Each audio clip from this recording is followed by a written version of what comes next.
So imagine you're in the 4th or 5th grade, and you got this test.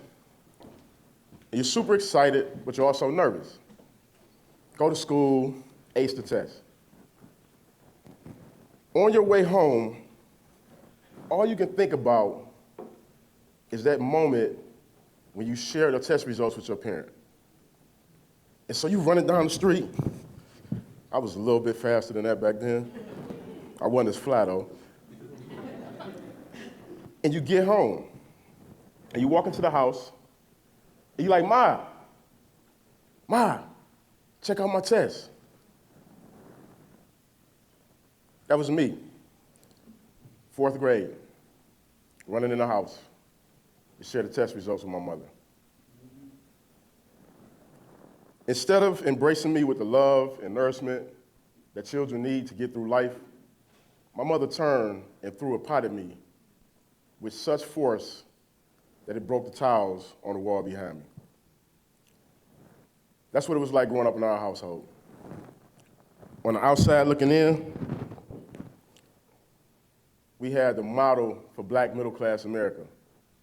My father was in the Air Force, worked for the state, and my mother was a primary homemaker.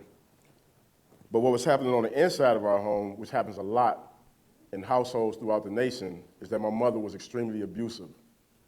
It wasn't until years later that we recognized that she may have been suffering from some form of mental illness, because we think it takes a mentally ill person to beat, degrade, dehumanize their children. By the time I was 14 years old, I decided that I had had enough of that treatment and that I didn't want to live in a household where I didn't feel safe or welcome. And so I decided to run away. Now, like many teenagers, when I ran away, I was extremely naive. I thought that somebody would say, here's this smart, lovable, handsome kid, that was handsome then, and that they would take me in, and that they would nurture me, and that they would care for me. And tragically and unfortunately, that's not the reality of the world that we live in.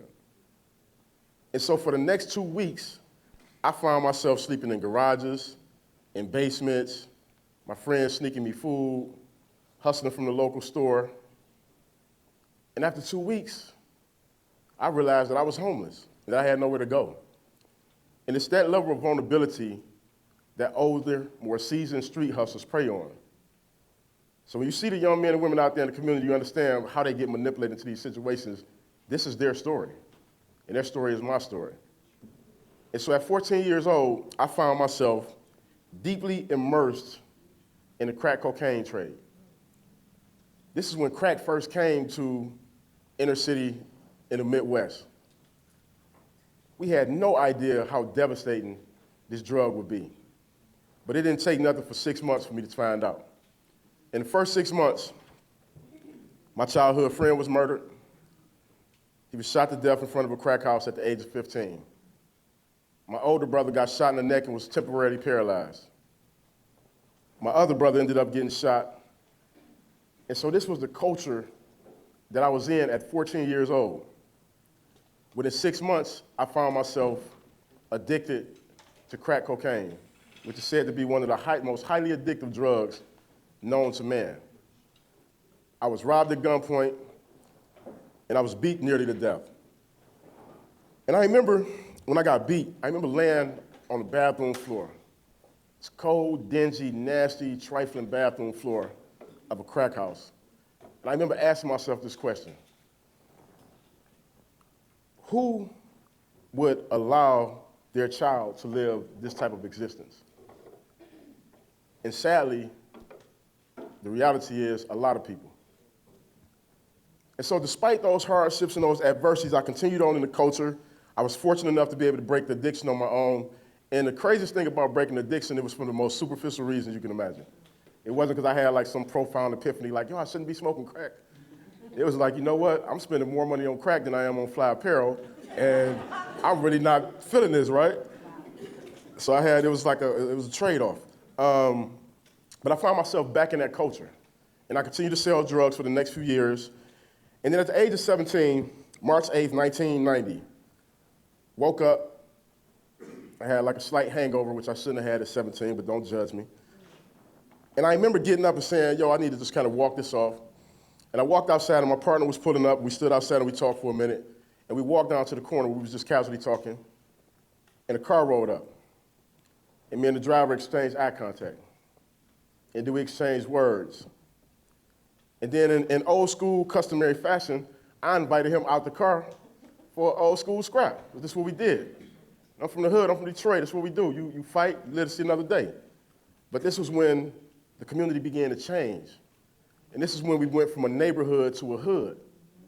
And so instead of him getting out the car, he turned around and fired multiple shots, hitting me 3 times. I will never forget what it felt like the first time a bullet entered my body. I will never forget the fear that I felt as I ran, and I hoped that he didn't shoot me in the back of my head or in my spine as I sought safety. And so I ran around the corner.